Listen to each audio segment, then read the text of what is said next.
exist only because of our identification with the body. Solo porque nos estamos identificando con el cuerpo. If we see that I am spirit soul, Yo veo o pienso, yo soy un alma espiritual and I'm simply using this body, y uso este cuerpo solamente, then the problems belong to the body, entonces los problemas pertenecen al cuerpo, not to myself. no a mí. So I don't have to get upset about them. Y así no me tengo que enojar.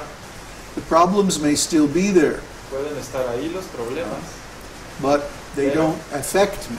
no me afectan a mí, I don't become upset. I don't become entangled. no me enredan. This is much easier to deal with. Es mucho más fácil de llevar. It's just like Es como we have this old truck. tenemos una camioneta vieja, viejita. It's always breaking down. Siempre algo le falla. Always some problem. Siempre algo le falla. But it doesn't make us upset Realmente no nos because it's just a truck. deprimimos o algo así, porque es una camioneta. Solo We una can camioneta. get into it and use it, and then Lo we get puedes out of it, usar, and te bajas y ya, it doesn't affect us. no te afecta. Similarly, the De la body, misma forma, el cuerpo it's like a vehicle. It's es like como a un car or a truck. vehículo, como una camioneta. Right now, we're riding in the vehicle. Ahora estamos en el vehículo. Then at night, Y en la noche we get out of the vehicle and we go into the other del vehicle, vehículo y vamos a otro vehículo and we dream. y soñamos. And where is that body? ¿Dónde está ese cuerpo del sueño? So Así this que body is not the self. este cuerpo no es quien soy yo. And the proof is that at night we dream and we go into another body. En la noche tenemos un sueño y tomamos otro cuerpo. So we should not let the problems of this body affect us. Así que los problemas de este cuerpo no nos deben afectar. They're all temporary anyway. Son temporales, Just like the problems in the dream body. como los problemas en el cuerpo que tenemos durante un sueño. In the dream we may have so many problems. En un sueño podemos tener muchos problemas. But when we wake up, the problems Pero are finished. cuando me despierto, los problemas se terminan.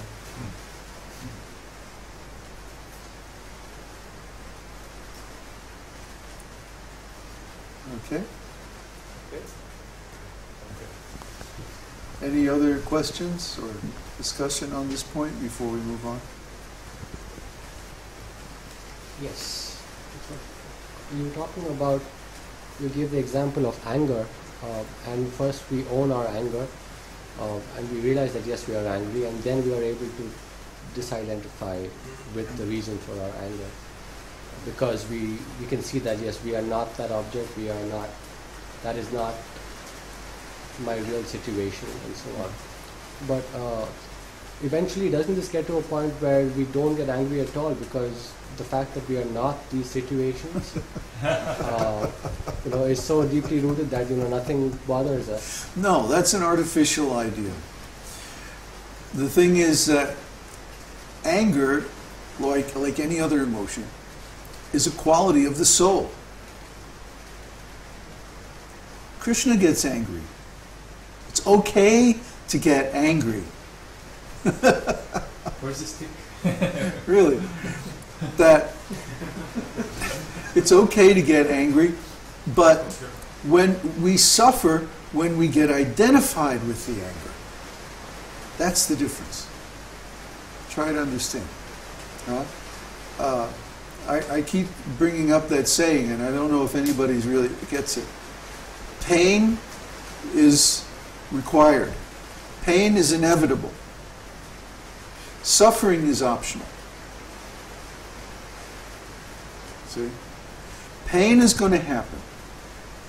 This body is always got some kind of pain, especially when it gets old. But suffering is an attitude toward pain. When we become a victim of the pain, then we suffer. But if we don't identify with the pain is happening in the body, but I'm not this body, then I'm not suffering, am I? So similarly, anger is going to happen, either in the body or the mind or in the soul. But if we can look at that anger and say, well, this is my anger, but I am not this anger, then we're not angry. The anger is happening. Can't stop that. Just like we can't stop the heat in the summer and the cold in the winter. It's going to happen. Not that we should want to stop anger, that's artificial. Just like Prabhupada says, you can't stop war. You can't stop fighting. Children, animals, even plants are competing and fighting over different resources, different needs that they have. Even insects, even bacteria, they're competing, they're fighting. Cells. Some cells are attacking other cells, and then these other cells make antibodies and they kill the attacking cells. Everything there's fighting in the material world. Because in the material world, one living entity's desires conflict with another living entity's desires. They're fighting over the same resources. In the spiritual world, there's no fighting because there's everything is completely abundant and properly managed and everything. We could have that here in the material world if we were intelligent. But because there's always a section of human beings that's not intelligent, and right now they happen to be in the majority, so there's fighting. So you can't stop war, you can't stop anger. All these things are part of the qualities of the soul. They're part of the qualities or changes of life in different times, different situations. So the question is not how to stop anger or how to stop violence or how to stop fighting. The question is how to remove our identification with these things so that they don't make us suffer. The real issue is the suffering, not the anger. See? To be under their control. Like Krishna talks about like lust, anger and greed. These things will drag us down to hell. Yeah. So that's only when we identify with them so much that we act under their influence rather than be able to withdraw at will. Exactly. Exactly. Withdraw is different from denial. You see, Arjuna had to become angry to fight the battle of Kurukshetra. If you're not angry, you can't fight. See? But his anger was held in the context of service to Krishna. Therefore, his anger did not cause him distress. In the beginning, it was causing him to suffer. Oh, his relatives did everything to him. Every kind of crime, every kind of conspiracy, every kind of dirty trick they did. So was Arjuna angry? You bet he was. They tried to rape his wife right in the assembly of the Kurus. So many things they did. So, of course he was angry, but he was conflicted, and he was thinking, I'm not supposed to be angry at my relatives and like that. Because he was identified with the body, and the body has relatives, and the relatives, you're not supposed to be angry, but yet I am angry. And he was all conflicted. So after hearing Bhagavad-gītā, then he wasn't conflicted anymore. He wasn't identified with the body anymore. He wasn't identified either with the relatives or with the anger. He could own his anger, and he could be responsible for his anger, and he could act on it without being attached. You see? That's the secret of Bhagavad-gītā. Not to try to stop anger, but to stop our attachment, to stop our being controlled by it because of being identified with it.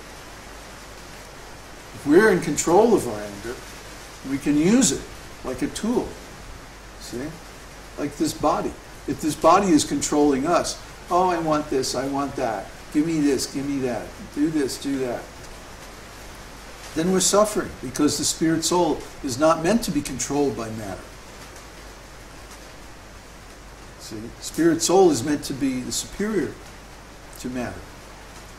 So we're in an incompatible situation if we're controlled by the body. But when we control the body, then we can use the body in devotional service, and that's very nice.